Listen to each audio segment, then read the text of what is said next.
நமோ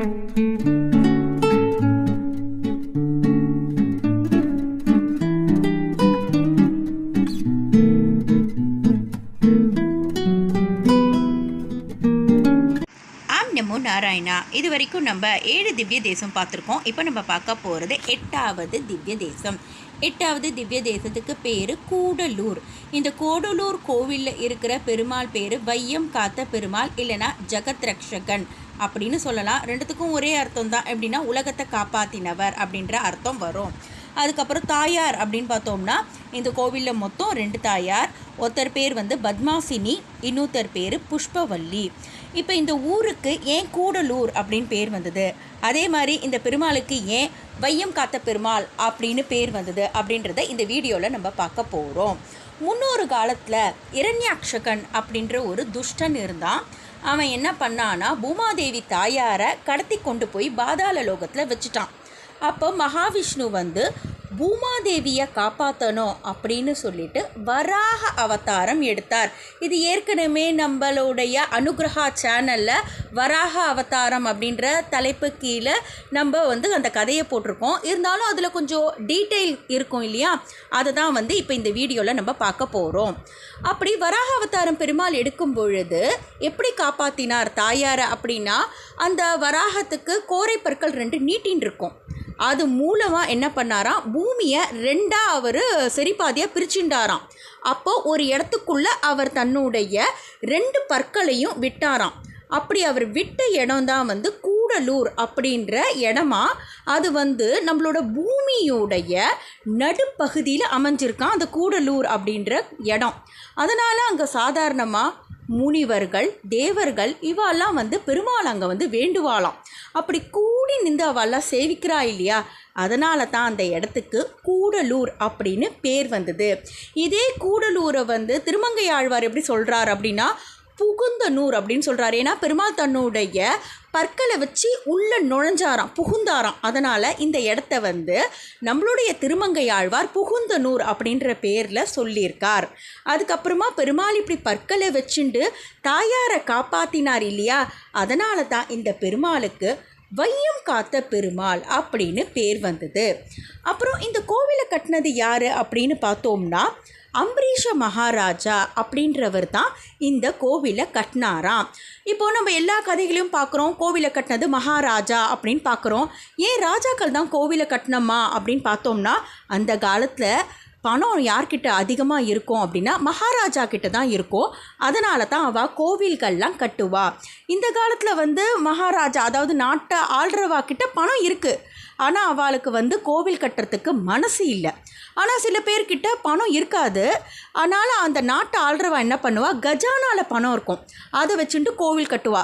இப்போது நம்ம பார்த்தோம்னா நம்ம பிரதான் மந்திரி இருக்கார் மோடிஜி, அவர் என்ன பண்ணார், சிதிலமடைஞ்சு இருந்த அயோத்தி கோவிலை அழகாக கட்டினார்.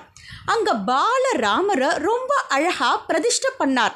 அவர்கிட்ட பாவம் பணம் காசு இல்லை, கஜானாவில் இருந்த பணத்தை வச்சுட்டு பண்ணார். அதே மாதிரி தெலுங்கானாவில் ராமானுஜருக்கு ஒரு கோவில் கட்டியிருக்கா. அதில் 108 திவ்ய தேச பெருமாளுடைய மாடலை அந்த கோவிலை ரொம்ப அழகாக வச்சுருக்கா.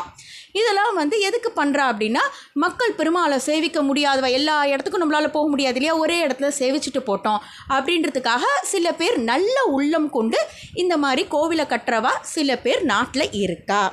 இந்த அம்பரீஷ மகாராஜாவை எடுத்துக்கோங்க. அவர் பகவான் விஷ்ணு மேலே ரொம்ப அன்பு கொண்டவர். ஏகாதேசி விரதத்தை இருக்கக்கூடியவர்.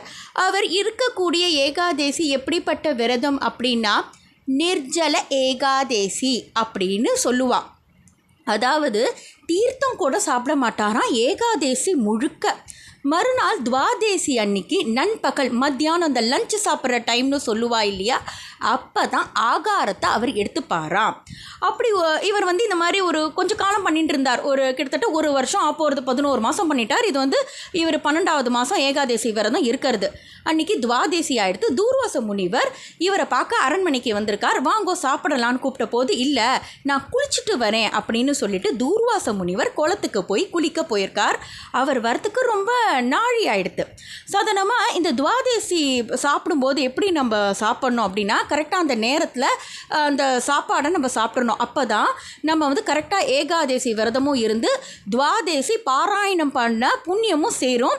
அப்படி நம்ம டைம் தப்பி சாப்பிட்டோம் துவாதேசி அன்னைக்கு அப்படின்னா பகவான் விஷ்ணுவுக்கு பண்ண அபச்சாரமாக ஆகிடும். அதனால் இவர் கரெக்டாக அந்த டைமுக்கு சாப்பிட்ணும். சரி, அப்படி சாப்பிட்லான்னு பார்த்தா தூர்வாச முனிவரை விட்டுட்டு நம்ம சாப்பிடக்கூடாது. சாதாரணமாக ஏதாவது கெஸ்ட்டு வந்தால் அவளோட உட்காந்து தான் நம்ம சாப்பிட்ணும். அவளுக்கு முன்னாடி சாப்பிட்டா அது ஒரு பெரிய தப்பு. இப்போ தூர்வாச முனிவருக்கு முன்னாடி உட்காந்து இவர் சாப்பிட்டா அது வந்து முனிவருக்கு பண்ணக்கூடிய அபச்சாரமாக ஆகிடும். அதனால் இவருக்கு என்ன பண்ணுறதுன்னு தெரியல. அப்போ மந்திரிகள் ஒரு ஆலோசனை பண்ணுறா, நீங்கள் என்ன பண்ணுங்கோ, துளசி தீர்த்தத்தை இப்போ சாப்பிட்ருங்கோ. தூர்வாச முனிவர் வந்த உடனே அவர் கூட உட்காந்து லஞ்சு சாப்பிடுங்க, அப்போ கரெக்டாக இருக்கும்னு. இவரும் அதே மாதிரி துளசி தீர்த்தத்தை சாப்பிட்டுட்டு அந்த முனிவருக்காக காத்துட்டுருக்கார். தூர்வாச முனிவரும் வந்துடுறார். வாங்கோ நம்ம 2 பேரும் சாதம் சாப்பிட்லாம் அப்படின்னு இவர் கூப்பிடுறார். இந்த தூர்வாச முனிவருக்கு ஞான திருஷ்டி இருக்குது. முன்னாடியே அவர் பார்த்துட்டார், இவர் தனக்கு முன்னாடி தீர்த்தம் சாப்பிட்டதை. என்னை விட்டு நீ வந்து துளசி தீர்த்தம் சாப்பிட்ட, ஏன் அந்த தப்பு பண்ண? விஷ்ணுவுக்கு அபச்சாரம் பண்ணக்கூடாதுன்றதுக்காக அதை பண்ண. அப்போது முனிவரான எனக்கு நீ அபச்சாரம் பண்ணலாமா? நீ பண்ணது பெரிய பாவம். இந்த பாவத்துக்கான தண்டனையை நான் உனக்கு இப்போ கொடுக்க போகிறேன் அப்படின்னு சொல்லிட்டு தன்னோட தலையில் இருக்கிற ஒரு முடியை எடுத்து பிச்சு போட்டாராம். போட்டதில் ஒரு அசுரன் அதுலேருந்து வெளில வரானா. அந்த அசுரனுக்கு இவர் வச்ச பேர் வந்து கிருத்தியா அப்படின்னு பேர் வச்சாலாம்.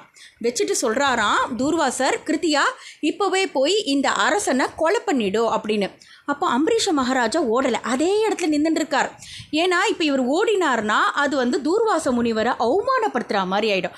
ஆனால் அதே இடத்துல நிற்கிறார். அப்போ அந்த கிருத்தியா பேய் வந்து அப்படியே அவரை கொலை பண்ண வன்றது. இவர் ஆடலை, அசங்கலை, அப்படியே இருக்கார். ஆனால் இவர் இந்த மாதிரி பொறுத்துக்கலாம் அம்பரீஷ மகாராஜா. ஆனால் விஷ்ணு இதை பொறுத்துட்டு இருக்க மாட்டார். பகவான் விஷ்ணு தன்னோட சக்கரத்தை விடுறார். அந்த சக்கரமானது அந்த அசுரனை தலையை அப்படியே வெட்டிட்டு அதோட விடலை. இந்த தூர்வாச முனிவர் தானே இந்த பெரிய பாவத்தை பண்ணது. ஆனால் தூர்வாசரோட தலையும் வெட்ட பகவானோட அந்த சக்கரமானது அப்படியே துரத்துறது. தூர்வாசர் அப்படியே ஓடுறார். நேர பிரம்மதேவன் கிட்ட போகிறார். பிரம்மதேவா என்னை காப்பாற்றுங்கோ, பகவானோட சக்கரம் என்னை வெட்ட வருது அப்படின்னு. அதுக்கு பிரம்மா சொல்கிறார், நீ பெரிய தப்பு பண்ணிட்ட. அம்பரீஷ மகாராஜாவை நீ கொலை பண்ண பார்த்த. அவர் எப்பேற்பட்ட விஷ்ணு பக்தர், அதனால் நான் வந்து காப்பாற்ற முடியாது அப்படின்னு சொல்லிடுறார். சிவன் கிட்ட போய் கெஞ்சுறார், என்னை எப்படியாவது காப்பாற்றுங்கோன்னு. நீ எனக்கா தப்பு பண்ண? நீ தப்பு பண்ணது பகவான் விஷ்ணுவோடைய அடியாக இருக்குது. அதனால் நீ பகவான் விஷ்ணு கிட்ட தான் நீ வேண்டணும்னு. சரி, இன்னும் கொஞ்சம் தேவர்கள்லாம் இருக்கா, அவாக்கிட்டலாம் கேட்டு பார்க்கலாம். நீ தேவேந்திரன் கிட்ட எல்லார் காலையும் விழுந்தாச்சு தூர்வாச முனிவர், என் உயிரை காப்பாற்றுங்கோன்னு. ஆனால் யாரும் வந்து பகவான் விஷ்ணுவை எதிர்க்க தயாராக இல்லை. அதனால் எங்களால் முடியாதுன்னு சொல்லிடுறார். உடனே பகவான் விஷ்ணுவே என்னை காப்பாற்றுங்கோ, நான் பெரிய தப்பு பண்ணிட்டேன் அப்படி இப்படின்னு கதறார். இந்த வீடியோவை இதோடு முடிச்சுட்டுலாம். அடுத்த வீடியோலையும் நம்ம கூடலூர் கோவிலோட தொடர்ச்சியை தான் நம்ம பார்க்க போகிறோம். இந்த வீடியோ பிடிச்சிருந்தா லைக் பண்ணுங்கள். இதே மாதிரி அடுத்த வீடியோ பார்க்க நம்ம சேனலை சப்ஸ்கிரைப் பண்ணுங்கள். தயவுசெய்து கமெண்ட்ஸ் போடுங்க. தேங்க்ஸ் ஃபார் வாட்சிங்.